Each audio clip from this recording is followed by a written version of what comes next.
ഇരിക്കൂ കുട്ടികളെ. ഡ്രോയിങ്ങിന്റെ പീരീഡ് ആണല്ലേ? ഇതുവരെ നിങ്ങൾ വരച്ചിട്ടില്ലാത്ത ഒന്നാണ് ഇന്ന് നിങ്ങൾ വരയ്ക്കേണ്ടത്.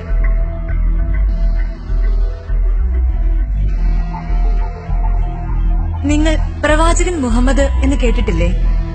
അദ്ദേഹത്തിന്റെ ഫോട്ടോ വരയ്ക്കുകയാണ് വേണ്ടത്. ചോദ്യമൊന്നും വേണ്ട, വരച്ചാൽ മതി. നിങ്ങൾക്കറിയാമല്ലോ, മുഹമ്മദ് നബിയുടെ ഫോട്ടോ വരയ്ക്കുന്നതോടെ ലോകത്തുള്ള മുസ്ലിങ്ങളെല്ലാം അതിനെതിരെ രംഗത്തിറങ്ങും. അതോടെ നമ്മുടെ ഈ പ്രദേശവും വിദ്യാലയവും വരയ്ക്കുന്ന നിങ്ങൾ പോലും ലോകത്ത് തന്നെ അറിയപ്പെടും.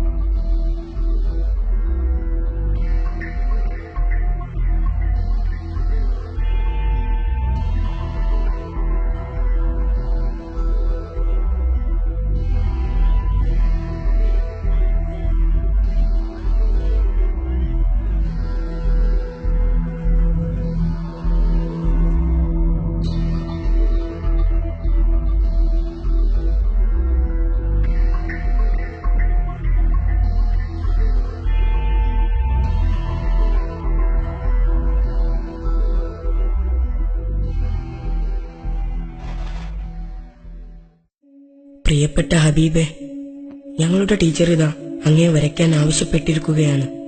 ഞാൻ അങ്ങയെ കണ്ടിട്ടില്ലല്ലോ, പിന്നെ എങ്ങനെ വരയ്ക്കാൻ? എനിക്കങ്ങയെ വരയ്ക്കാനാവില്ല.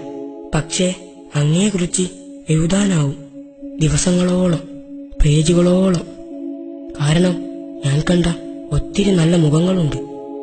അങ്ങയുടെ ചരിത്രവും കഥകളും വായിക്കുമ്പോൾ കണ്ണീർ തുടയ്ക്കാൻ പാടുപെടുന്ന എന്റെ ഉമ്മ, രാത്രി ദീർഘനേരം നിസ്കരിക്കുകയും സുജൂദിൽ കിടന്ന് മറ്റുള്ളവർക്ക് വേണ്ടി കരഞ്ഞു പ്രാർത്ഥിക്കുകയും ചെയ്യുന്ന എന്റെ ഉപ്പ, മുസ്ലിമായതിന്റെ പേരിൽ ആളുകൾക്കിടയിൽ വെച്ച് അപമാനിക്കപ്പെട്ടപ്പോഴും എല്ലാം പുഞ്ചിരിയോടെ സ്വീകരിച്ച എന്റെ പെങ്ങൾ കുൽസുത്ത, തെറ്റുകൾ എന്റേതായിട്ടുകൂടി എന്നോട് മാപ്പ് ചോദിക്കുന്ന എന്റെ കൂട്ടുകാരൻ നജീബ്, മറ്റുള്ളവർ പ്രയാസപ്പെടുന്നത് കാണുമ്പോൾ അറിയാതെ കണ്ണ് നനയുകയും അത് പരിഹരിക്കാനായി കൂടെ ചെല്ലുകയും ചെയ്യുന്ന എന്റെ അയൽവാസി ഹസനിക്ക. ഇതെല്ലാം വരയ്ക്കാനാണ് എനിക്ക് തോന്നിയത്. കാരണം ഇതെല്ലാം അങ്ങയുടെ ഗുണങ്ങളാണെന്നാണ് ഞാൻ മനസ്സിലാക്കിയത്. ഇത്തരം സദ്ഗുണങ്ങളെല്ലാം ഒന്നിച്ചു ചേരുമ്പോൾ മാത്രമാണല്ലോ അങ്ങായി തീരുന്നത്. പക്ഷെ എല്ലാം കൂടി വരയ്ക്കാൻ സമയമില്ലതാനും. അതുകൊണ്ട് ഞാൻ കണ്ണുകൾ അടച്ചിരുന്നു. ഇവയെല്ലാം മനസ്സിലൂടെ മിന്നി മറഞ്ഞു.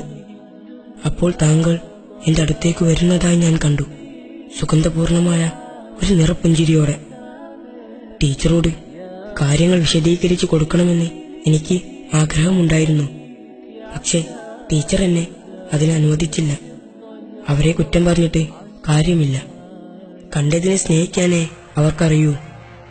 പക്ഷെ ഞാനങ്ങനെയല്ലല്ലോ. എനിക്കങ്ങയെ സ്നേഹിക്കാനാവും. ജീവിതത്തിൽ ഒരിക്കൽ പോലും ആ പൂമുഖം കണ്ടിട്ടില്ലെങ്കിലും അങ്ങയെ ഞാൻ അങ്ങേയറ്റം സ്നേഹിക്കുന്നു ഹബീബെ. പ്രവാചകരെ, സാധ്യമല്ലെന്നറിയാം, എങ്കിലും ആഗ്രഹിച്ചു പോവുകയാണ്. അങ്ങേക്ക് ഒന്നുകൂടി ഞങ്ങൾക്കിടയിലേക്ക് തിരിച്ചു വരാനായെങ്കിൽ ഏതാനും മണിക്കൂറുകളെങ്കിലും, ഏതാനും മിനിറ്റുകളെങ്കിലും, അതുമല്ലെങ്കിൽ ഏതാനും സെക്കൻഡുകളെങ്കിലും എങ്കിൽ എന്റെ ടീച്ചർക്ക് അങ്ങയെ കാണാമായിരുന്നു. അതോടെ അവരും അങ്ങയെ സ്നേഹിച്ചു തുടങ്ങുമായിരുന്നു, തീർച്ച.